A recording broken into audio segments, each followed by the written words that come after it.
Welcome to all you Cancerians. Welcome for your yearly horoscope for the whole year of 2015. And I will be talking mostly about, of course, the eclipses, because the lunar eclipses, because that's when your ruler, the moon, is involved.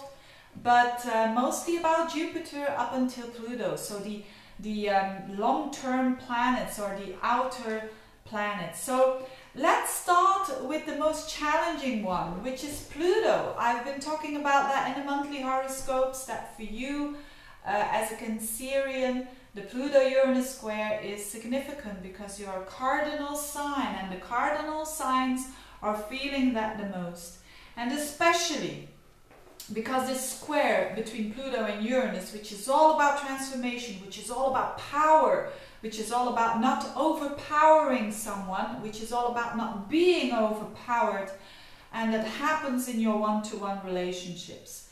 And that's overall. But certainly the people who will have a birthday around, who have their birthdays around, let's have a look, around the 7th, the 8th and the 9th, especially the ones whose birthday is on the 8th, then that is 15 degrees. It is there where Pluto squares up to Uranus at 15 degrees, Pluto in Capricorn, which is your opposite sign, and then Uranus in Aries, so Uranus in your highest part of the horoscope. So what does it mean? It means in general you are transforming through your relationships. Even if you're not in a relationship, you are transforming through the attractions that you have, or through maybe the fear that you have of attracting people into your life, but you are learning from that. And having Pluto on your, especially when you have a Cancerian ascendant, but also actually when you have a sun sign in Cancer, Pluto opposing it means huge shifts when it comes to your one-to-one relationships, so your most intimate relationship. And with Pluto there, it means that you can't put things under the table anymore. Things need to come up and need to be dealt with. And that can be a bit frightening at times, but you will do that anyway.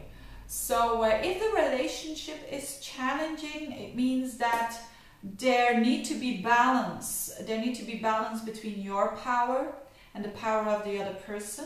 So the best advice is not falling for the ego conflicts, and being healthy and balanced with the boundaries, and so not giving too much or not taking too much, because when you manipulate or try to manipulate, you will find this a very difficult transit. Or if other people try to manipulate you, you will have to look for your own power.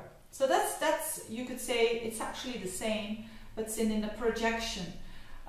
So what Cancerians are learning is to be assertive, stand up for themselves, but in a very, the integrity is very important. So in an honest way, and without the taking or the being taken, you could say. So this is still a huge growth process for the Cancerians, also in 2015, the whole year. With Uranus there in the 10th, probably for some of you, some unusual changes when it comes to work. Maybe becoming an astrologer.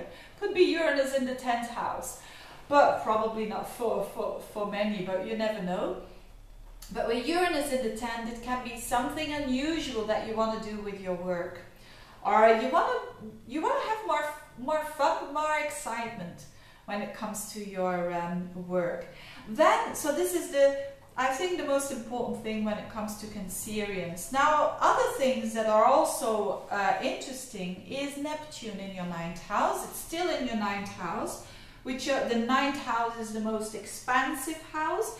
So whilst this is going on, and whilst this the Pluto, I mean, and that can make you feel, especially in relationships, that you have no power or that you are powerless, this Neptune is a blessing in your 9th house, because this shows that if you try to see the perspective, if you try to see it in a broader way, if you try to read about the problems that you have, talk about the problems that you have, and maybe with people from other cultures or people who have a different background, because that's the 9th house.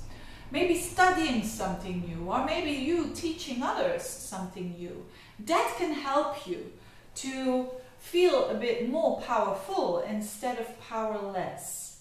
Also, the 9th house is law. So when it comes to law, Neptune there can be a bit tricky, because Neptune tends to dissolve and tends to that some sacrifices need to be made.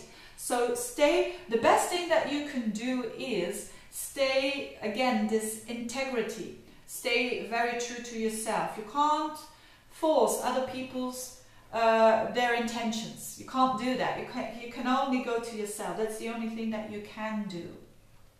And then just trust that all has a reason, and that there is, you know, God, or if you don't believe in God, the universe that has a meaning with all this.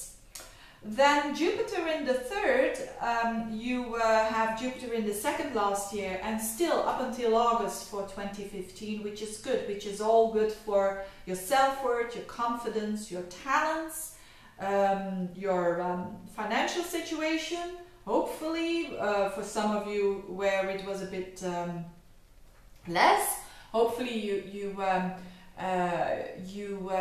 earned a bit more money than usual.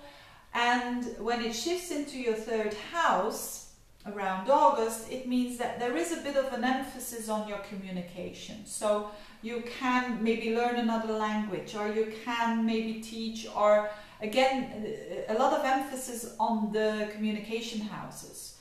And you can learn a new skill with Jupiter there in the 3rd house as well. So there is your growth. Your growth is on the communication and on the thinking level, and on seeing things a bit more broader than in the narrow reality.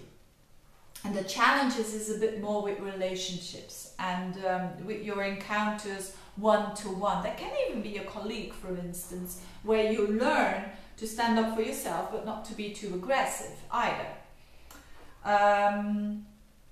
And Saturn, so I mentioned Jupiter, Neptune, Pluto, Uranus, and Saturn is in your 6th house, and this is something new. So you had Saturn in your 5th house, you learned the discipline, which is a bit weird, because Saturn is discipline and the 5th house is joy and spontaneity.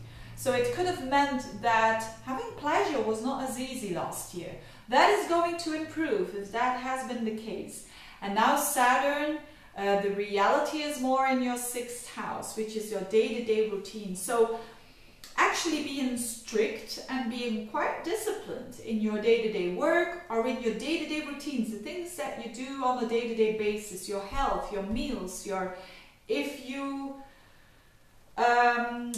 have the discipline there, you will have the benefits there when it comes to your health, when it comes to your work.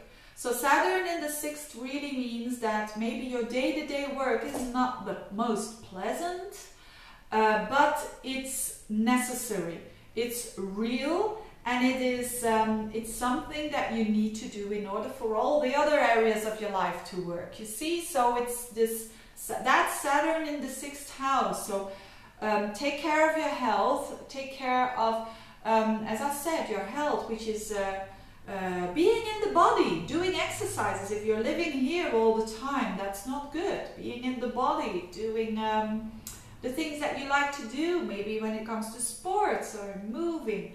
Because Saturn there, if you're not moving enough, if you're eating very badly, if you that can make things actually quite challenging with Saturn there in the 6th house. So the best thing you do is getting disciplined there. So that's also a huge thing where you can grow in the future. When you work hard on the 6th house, which is when you work hard on your routines, on your administration, on your you know, the things that come every single day. So what about the eclipses? So there is 2 lunar eclipses, one in April, and that will be in Libra, which is your house of your home. So you might expect also there some changes, or maybe being just a bit more with yourself, or be more emotional, you could say. And in September, it is in Aries, in the 10th house. But things can come to a fruition when it comes to work, or something that comes to the light, that becomes more conscious when it comes to your work. So these were the most important things. I think a crucial year for Cancerians. A bit of everything. There is the expansion, but there is also the hard work. So keep on going. I wish you all the best, and thank you. Thank you for listening. Bye-bye.